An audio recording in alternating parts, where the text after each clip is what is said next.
Hello जी, छोटों को प्यार, बड़ों को प्रणाम और मेरे भाई बहन को मेरा नमस्कार। जय श्री कृष्णा।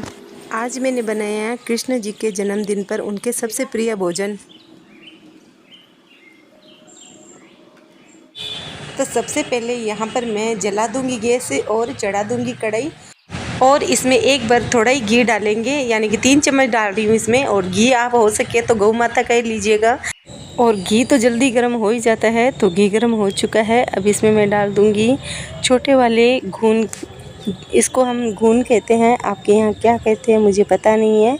और ये छोटा वाला घून है, बहुत अच्छा घून है। इससे बड़ा भी है मेरे पास, जो कि मैं यूज़ नहीं कर रही हूँ। ये बड़ा वाला तो जैसे हम कुछ लड्डू वगैरह बनाते हैं ना, उसमें बहुत ज़्यादा फ़ायदेमंद करते हैं, तो इनको मैं रख देती हूँ साइड में।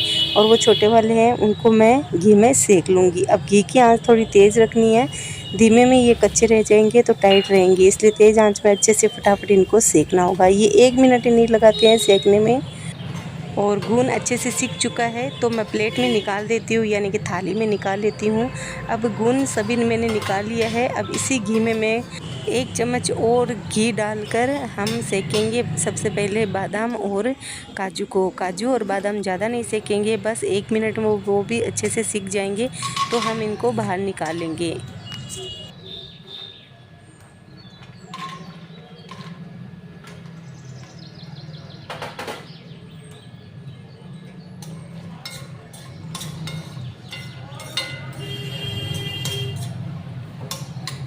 बादाम को भी मैंने अच्छे से सेक लिया है, इसको भी मैं निकाल लेती हूँ इसी प्लेट में।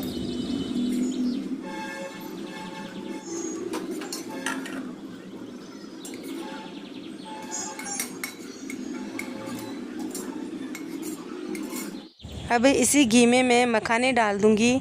मखानों को हम सेकेंगे धीमी आंच में अच्छे से। मखानों को सेकने में थोड़ा टाइम लगेगा, क्योंकि इनका जो अंदर का कच्चापन है वो नहीं जाता है। तो 2 से 3 मिनट धीमी आंच में सेकते हैं तो 4 से 5 मिनट भी लग जाते हैं। अभी थोड़ा बारिश का मौसम है तो 3 से 4 मिनट लग गए मुझे अच्छे से सेकने में इनको।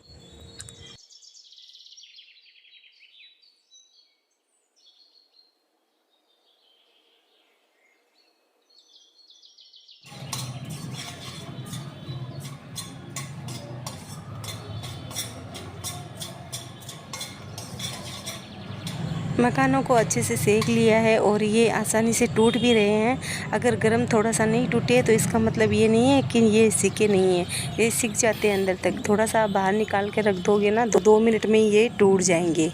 तो इनको हम बाहर निकाल लेते हैं।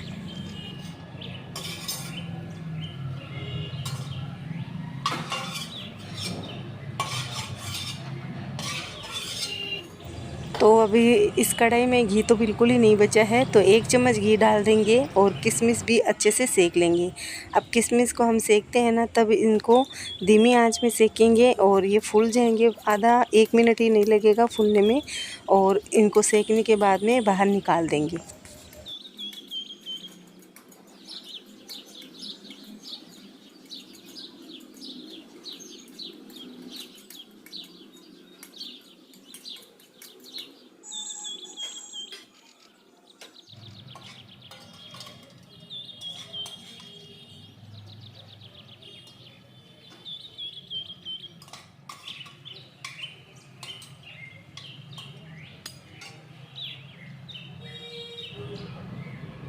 बादाम, काजू, मखाने, किशमिश और गोंद को अच्छे से सेक लिया है और आप देख सकते हो सभी का कलर चेंज हो चुका है। इनको रख देते हैं साइड में। अब यहाँ पर मैंने आधा नारियल लिया है, उसको मैंने कद्दूकस कर लिया था। आप चाहो तो पूरा 1 नारियल भी ले सकते हो, इससे अपनी जो गोंद पाक की क्वांटिटी है ज़्यादा भी हो जाएगी। और जितने भी मैंने काजू, बादाम और मखाने लिए हैं, इनकी क्वांटिटी आप कम ज़्यादा कर सकते हो। लेकिन अगर आप नारियल की ज़्यादा रखते हो तो नारियल का टेस्ट बहुत ही अच्छा आता है इसमें गोंद पाक में। नारियल को मैंने 5 से 6 सेकंड सेक लिए है। और अब इसमें मैं डाल रही हूँ तिजारा। यहाँ हमारे खसखस भी बोलते हैं और इसको तिजारा भी बोलते हैं और पोस्टिंग भी बोलते हैं इसको। तो पोस्टिंग तिजारा मैं ले रही हूँ 2 चम्मच मैंने पहले 1 चम्मच ली थी, फिर आधा चम्मच ली थी, फिर और आधा चम्मच ली थी, तो 2 चम्मच हो गया। अब इनको थोड़ा सा सेक लेंगे और कर देंगे गैस को बंद। गैस बंद करके ही अच्छे से सेक पाएंगे, नहीं तो नारियल जल जाता है ना, तो थोड़ी सी जलने की खुशबू आती है, अच्छा नहीं लगता है खाने में। इनको सेकने के बाद में इनको भी हम कढ़ाई से बाहर निकाल लेंगे।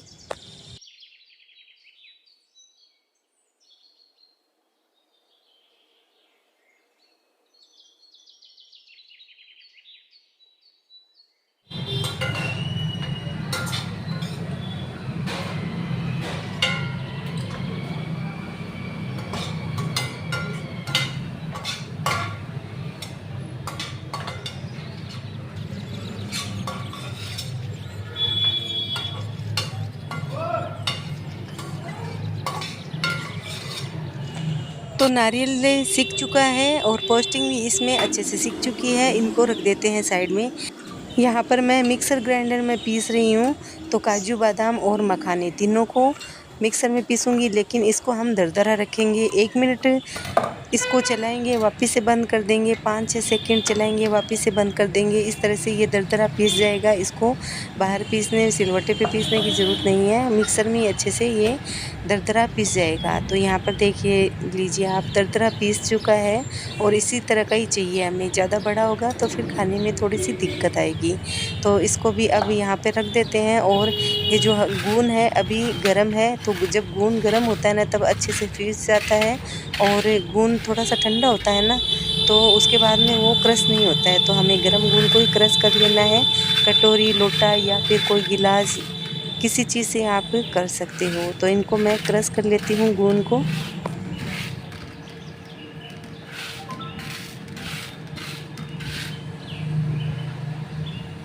जब कटोरी से हम गून को पीसते हैं, मैश करते हैं ना, तब थोड़ा चिपक जाता है इसके ऊपर से।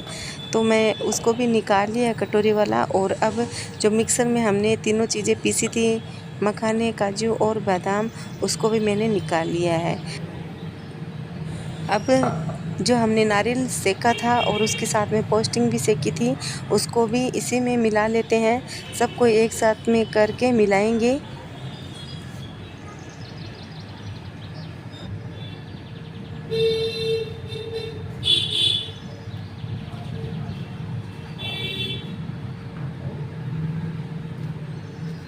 सभी को अच्छे से मिलाने के बाद में मैं कटोरी से नाप कर देखूंगी कि कितना कटोरी है। अगर 4 कटोरी है तो 2 कटोरी गुड़ लेंगे, अगर 3 कटोरी है तो हम 1.5 कटोरी गुड़ लेंगे। जैसे जितनी कटोरी होगी ना उसका आधा हम गुड़ लेंगे। तो मैं आपको करके दिखा रही हूँ सामने कितनी कटोरी है मेरी। ये कम से कम 3 कटोरी हो जाएगी। आप देख सकते हो ये पूरा मिलाने के बाद में 3 कटोरी हुआ है। तो 3 कटोरी हो गए ना, तो अब मैं 1 और आधा कटोरी गुड़ लूँगी। तो गुड़ को हम काट कर डालेंगे ताकि आसानी से पिघल जाए गुड़ हमारा।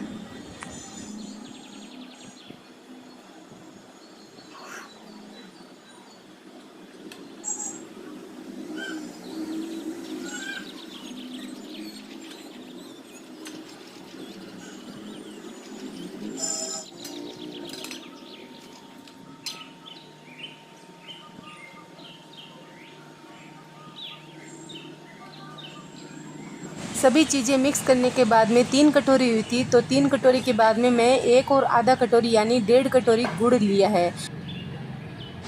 अब इस कटोरी में मैं थोड़ा सा पानी डाल दूंगी। पानी डालने के बाद में जब इसका थोड़ा सा उबाल आ जाए तब इसमें मैं डाल दूंगी गुड़, जो हमने 1.5 कटोरी लिया था। अभी हम इस गुड़ को अच्छे से मिला लेते हैं और इसकी हमें चाशनी नहीं बनानी है, बस इसको अच्छे से मिलाना है। मिलाने के बाद में इसमें मैं घी डाल दूंगी 2 चम्मच।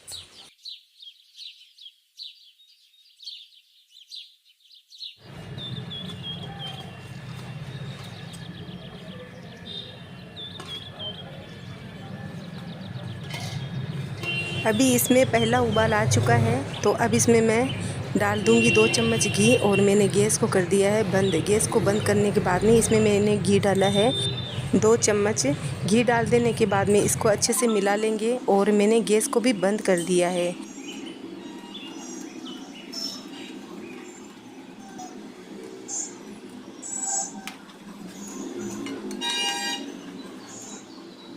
अभी हमने सभी चीज़ें थाली में मिलाई थी वो वाली डाल देंगे और डालने के बाद में इसको अच्छे से मिला लेंगे।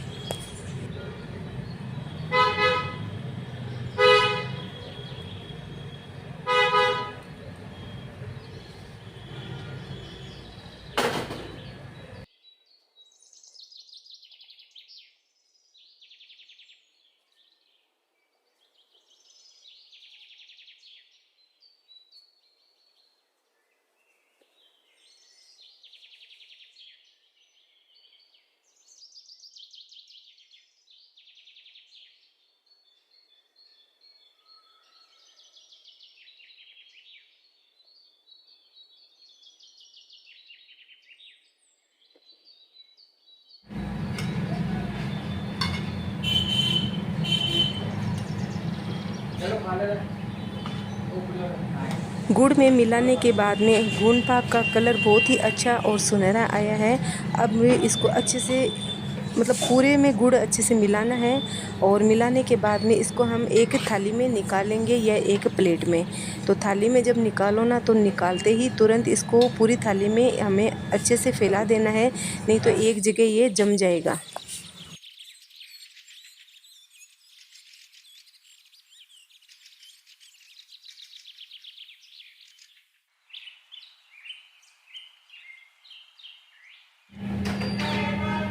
गुण पाक को थाली में अच्छे से फैला देते हैं।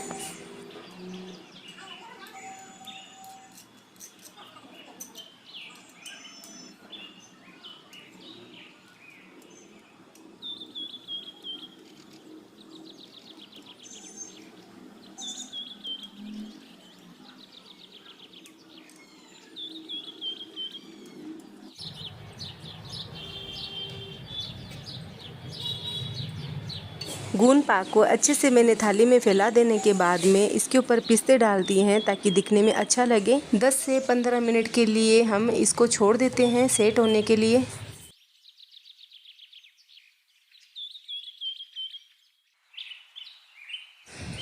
दस से 15 मिनट हो चुके हैं। अब हम मेवा पाक को अच्छे से कट कर लेंगे। आप किसी भी साइज़ में कट कर सकते हो और आराम से ये कट भी जाएगा। मेवा पाक हमारा बनकर तैयार हो गया है जन्माष्टमी पर, और ये एकदम सॉफ्ट नरम बना है, खाने में मुंह में जाते ही घुल जाते हैं। अगर आपको मेवा पाक पसंद आए तो आप भी कृष्णा जी के लिए बनाइए, उनको भोग लगाइए। जय श्री कृष्णा।